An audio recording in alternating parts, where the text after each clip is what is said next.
Vamos a comenzar a ver lo que es testing.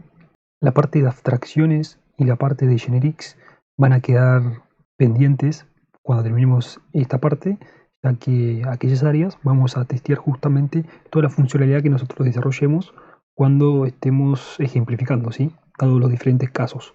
Entonces quería meter un poquito lo que es testing junto con Lombok y otra librería más que ya hemos visto dentro de lo que son esas ejemplificaciones en abstracciones y la parte de generics. Hacer un poquito más compuesta esa ejemplificación. Acá fíjate una página que se llama Leeway's/Software Testing Process. En esta página he sacado las diferentes imágenes para darte una presentación según lo que yo considero las diferentes partes del testing, cómo funciona, los diferentes tipos de casos que hay, etcétera, etcétera. Está en inglés. Después fíjate, revelo que lo que está mucho más explayado cada tipo de parte. Clic derecho, traducís en español y listo. Entonces, por ejemplo, esta podríamos ver. Por ejemplo, tenemos diferentes tipos de testing categorizados, según por ejemplo testing de caja blanca, testing de caja negra y testing de caja gris, ¿sí? Cada uno de estos testings va a especificar la forma en la cual se va a realizar dicho testing, ¿sí? Eso quiere decir si vos, por ejemplo, estás testeando una aplicación concreta, podés aplicar algunas de estas cajas. Si, por ejemplo, aplicas la caja negra, eso quiere decir que vos vas a testear de forma completa lo que es tu aplicación, pero sin necesidad de saber cómo funciona el código en sí de tu aplicación, ¿sí? En cambio, por ejemplo, si nos vamos al otro extremo, de la caja blanca, vos podrías testear completamente tu aplicación, pero sí sabiendo cómo funcionaría tu aplicación, ¿sí? ¿Cuál sería la diferencia entre, por ejemplo, caja negra y caja blanca? Bueno, va a ser el tipo de profundidad de testing que vos apliques, según el conocimiento que tengas sobre esa aplicación, ¿sí? Para algunos casos por ahí no va a servir más lo que es el testing de caja negra, otros por ahí el testing de caja blanca. El testing de caja gris es un intermedio entre la blanca y la negra, ¿sí? Ni más ni menos es eso.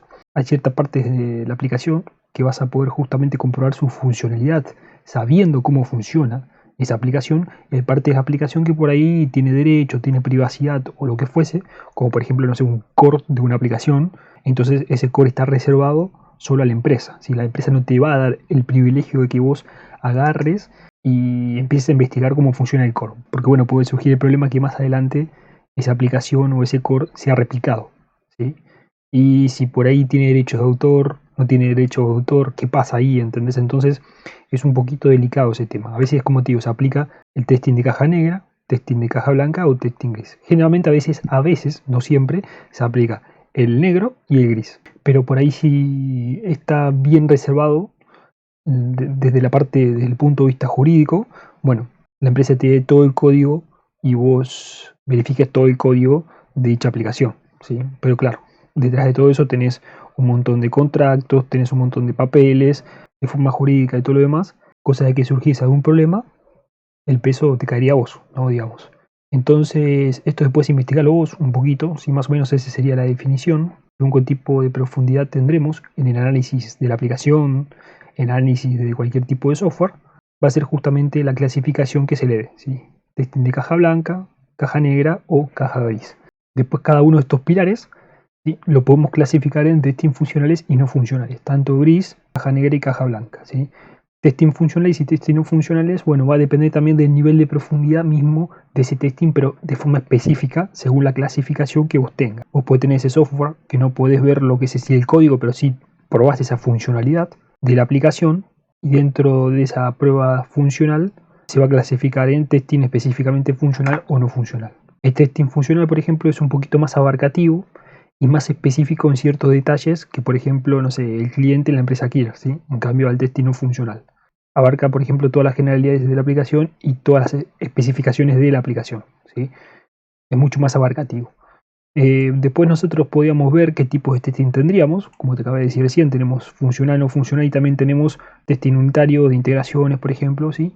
Nosotros nos vamos a abocar a lo que es el testing unitario. El testing de integración está a un escalafón un poquito más alto y el funcional está a un escalafón mucho más alto. Pero claro, nosotros como programadores tenemos que saber que existe el testing unitario y el testing unitario es ni más ni menos las pruebas específicas de las funcionalidades que nosotros desarrollemos, ¿sí? ¿A qué te refieres con funcionalidades? Bueno, Cuando nosotros desarrollamos las clases en Java, ¿sí? Tenemos mismo la clase toda la funcionalidad, lo que va a ser la clase. Tenemos métodos, ¿sí? Tenemos constructores, etcétera, etcétera.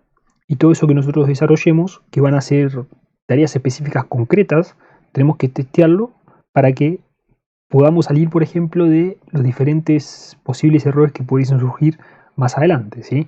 O sea, que la aplicación no caiga en el peor de los casos porque, por ejemplo, nuestro módulo está funcionando de forma incorrecta. Entonces, de esa forma, aplicando lo que es JUnit, que sería una librería de Java para testing unitario, ¿sí? Vamos a poder testear justamente eso, ¿sí? Y vamos a testear cada una de las funciones que nosotros desarrollemos de la clase, ¿sí? Toda la funcionalidad en sí. Fíjate acá las pirámides, que es muy interesante. A medida que crecemos, por ejemplo, en escalafón, ¿sí? En complejidad de testing, ¿sí? Acordate que el testing funcional es el testing que más completo va a ser, ¿sí? Entonces, en este caso, el testing funcional es mucho más caro.